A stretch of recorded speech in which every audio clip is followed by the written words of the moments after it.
কিছু মানুষ আল্লাহর ইবাদত করে আর কিছু মানুষ করে না। যারা আল্লাহর ইবাদত করে তারা বলে, কেন আল্লাহর ইবাদত করব? কেন আমরা তার কথা শুনব? তিনি আমাদের এমন কি দান করেছেন যার জন্য তার কথা শুনতে আমরা বাধ্য হব? মানব সৃষ্টির উদ্দেশ্য হলো মহান আল্লাহর ইবাদত বন্দেগী করা।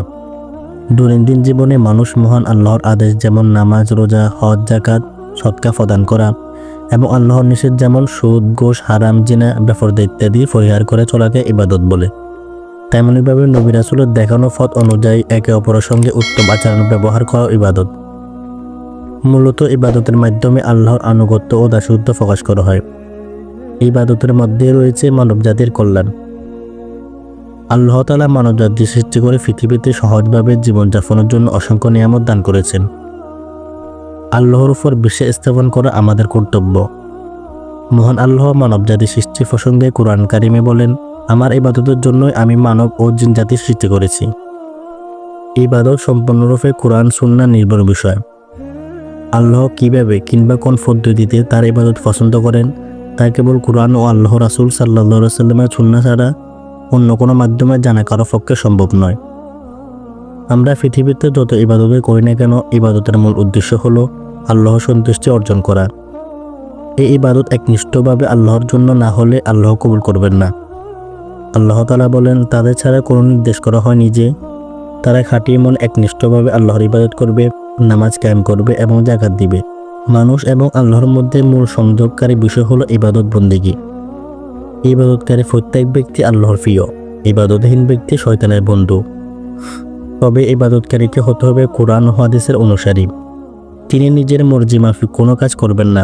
প্রত্যেকটি কাজ করার আগে চিন্তা করবেন এই কাজে আল্লাহ ও তার রাসূল সাল্লাল্লাহু আলাইহি ওয়াসাল্লাম সন্তুষ্টি আছে কিনা। রাসূলুল্লাহ সাল্লাল্লাহু আলাইহি ওয়াসাল্লাম এই কাজে কতটুকু, কখন এবং কিভাবে করেছেন তিনি জেনে নেবেন। কোন কাজের গুরুত্ব কতটুকু। পরিশুদ্ধ অল্প আমলও একজন ইবাদতকারীর নামাজের জন্য যথেষ্ট। বিশ্বনবী সাল্লাল্লাহু আলাইহি ওয়াসাল্লাম বলেন, তোমার ঈমানকে খাঁটি করো, অল্প আমলও নাজাতের জন্য যথেষ্ট হবে। বস্তুত আল্লাহ তাআলা মানুষ সৃষ্টি ও অন্যান্য প্রাণীর মধ্যে পার্থক্য হলো বিবেক, বুদ্ধি ও জ্ঞানের। যদি মানুষ বিবেক, বুদ্ধি ও জ্ঞান দিয়ে আল্লাহর ইবাদত করতে না পারে তাহলে সে জীব জন্তু কিংবা তাদের থেকে অধম। আল্লাহ তাআলা বলেন, আর আমি সৃষ্টি করেছি দোজখের জন্য বহু জিন ও মানুষ।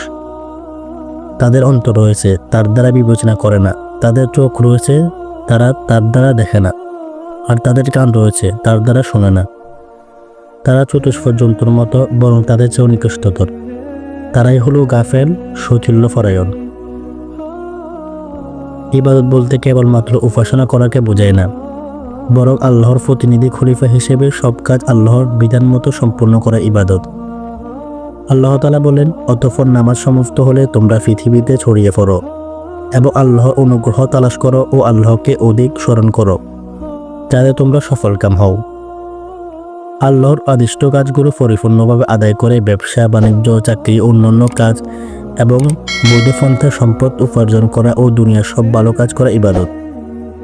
আর এমনইভাবে আল্লাহ ও তার রাসূল প্রতি ভালোবাসা, তার রহমতের আশা, শাস্তির ভয়, ধৈর্য, শুকর, তাওয়াক্কুল ইত্যাদি সব কাজ ইবাদতের মধ্যে শামিল।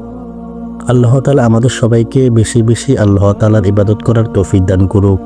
আমিন।